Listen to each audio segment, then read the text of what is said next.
I'm here with my crew tonight, and I want to put out a new video for you guys talking about rigging, how to rig a bobber, and how to rig a hook and a weight to fish the bottom as well.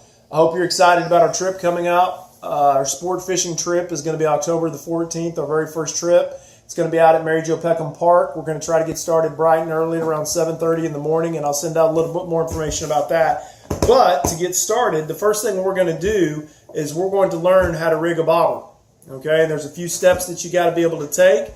To be able to do that, you need three things. That's all we're going to focus on. And if you look right here in front of me, I've got these three things laid out. First thing is a bobber. Okay, you'll have to have a bobber, and any bobber will do. There's lots of shapes and sizes to them. I just got an old bobber that we have laying around to show you. You're going to also need a split shot weight that will clip onto your line, and then you're also going to need a hook right here, obviously, to catch the fish. So those are the three things that you're going to need to be able to rig this up. So my assistant Tatum is over there finishing up her knot.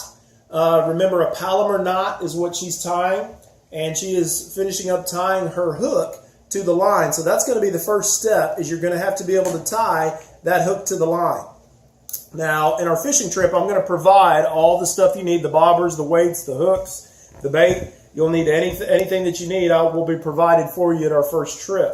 So as Tatum is finishing up on that knot, you about done, sweetheart? Yes. All right, good deal. Good girl. And once again, if you need to review the Palomar knot, you can go back to one of our previous videos and review that. But the first thing that you're going to do is tie your knot to your line. And you see Tatum's done that, and she's clipping the excess, the tag line, the extra line that she's got. And so what you will see here, which I'm going to kind of show you, is she's got a hook attached to the line right there. Now, once we get the hook attached to the line, we can go ahead and attach that bobber as well. So I'm going to let out a little bit of line. And usually a good bobber length, depending on how low you want to fish it, is about a foot to maybe 18 inches. So I'm going to go about 16, 18 inches up. Now, the bobbers, the way this works is you got a little hook, a little thing on the bottom that catches the line, and a little thing on the top that catches the line too that will poke out. So what you need to do is one then the other. Okay, so obviously you want this blue end to be on the bottom. So I'm going to hook this one towards the bottom. I'm going to make sure it pokes in the little hole. And then you can hook the top one as well. So I'm going to hook the line on the top and on the bottom. So you got the line hooked on the top little hook clasp and the bottom clasp as well, and kind of pull. Well, that one came off, didn't it? All right, let me hook this guy again. There we go. So I got it hooked on the top, got it hooked on the bottom, and you can see I've got the hook in the bobber up here. The last thing I want to do is I want to attach my split shot. Okay, and so what the split shot's going to do is make sure that the hook hangs down below the bobber and that the bait doesn't really float that much. It hangs down a little. So we'll take a little split shot, and the way that this works is you just slide it right on. Slide it right on there, and then you can take pliers and pinch it together. Me, I just kind of bite it with my teeth because they're not very hard to pinch together. All right, so now that you got your split shot under your bobber and you got your hook. So Lainey, can you see this whole thing? You may need to back up a little bit. But that's kind of what it looks like. So if you're looking down at it, if you pull the view up over the top, you can see that's what it's going to look like in the water. And you can put a worm on, you can put any type of bait that you want, but that's what this rigging is going to look like. Okay, so that's our bobber rig. You got the bobber up here, split shot weight, and you have the hook tied to the line down there below. All right, so a couple things that you got to remember when you're fishing with a bobber. It's really pretty easy. It's a great way to fish for beginners because it's simple. If you got it rigged right, when that fish begins to hit the bait or bite the bait, you're going to see it jiggling around. Okay, when the bobber goes under the water, that means the fish has the bait. So at that point, you need to set the hook by pointing your rod tip in the air and begin reeling in. Reel your fish in. All right, and it's a very easy indicator. Now, when you're fishing with a weight and you're fishing on the bottom, that means no bobber. You got to feel your line a little bit, and you got to be a little more attentive to your line, because when that fish begins to pull, you're not going to have a bobber that goes under the water. You're going to have to feel that line and watch your rod tip, and as that rod tip begins to bend and you can feel that fish jerking, Once again, get the rod tip up to the sky and begin to reel. If you're catching a fish, the biggest thing you want to remember is I always got my rod tip up. All right, I don't want to give that fish any line. I want to keep the line tight as I'm fighting the fish with my rod tip in the air and I'm reeling in constantly. So once again, bobber goes under the water, boom, you got a fish. Start reeling.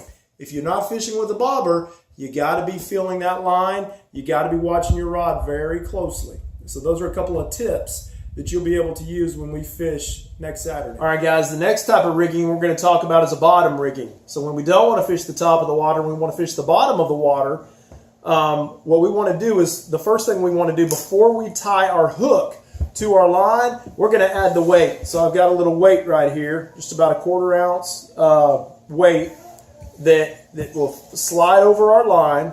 Slide it right on the line, slide it up, and then the next thing we're going to do is tie the hook on at that point. So we can tie a quick Palomar knot, which is what I'm going to do.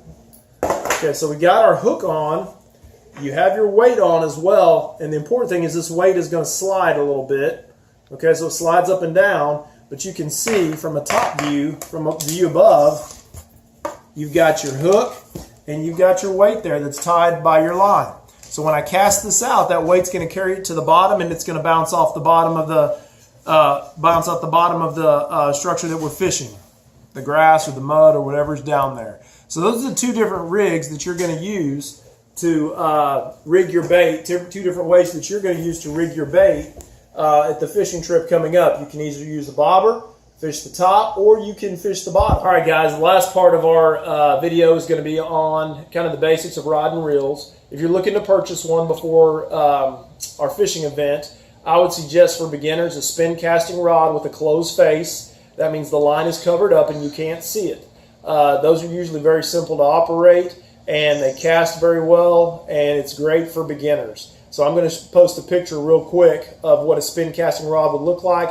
Usually you can find one between 10 and 20 bucks at Walmart or Academy. Another type of rod that you can buy, rod and reel combo that you can buy, is a spin casting rod. And this gives you a little bit more control when casting. And Tatum's got a spin casting rod right here. Tatum, show them how you cast, what you do, and I'll talk you through it. With the spin casting rod, the way that you cast it is you open up the bar or open up the spool.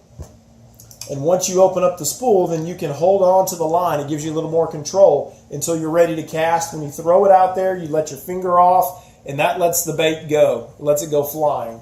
So if you'll notice, the big difference between a closed-face spin cast rod and reel and a open-face spinning rod is that you actually see the line. Now, if you're not very experienced, that can get into lots of tangles. So this is probably a more intermediate rod and reel to use for our anglers out there. So hope you enjoyed the videos. Again, just to review the two different types of rigging we talked about is rigging a bobber. We had talked about rigging a weight for fishing the bottom. And then we also talked about what types of rod and reels are out there that would be available for y'all to bring on next Saturday. So I hope that you guys are excited. Hope that you're pumped up, ready to fish a little bit. We hope to catch some fish, and look forward to seeing y'all at our first meeting, October 14th, out at Mary Jo Peckham Park. Thanks, and see you there.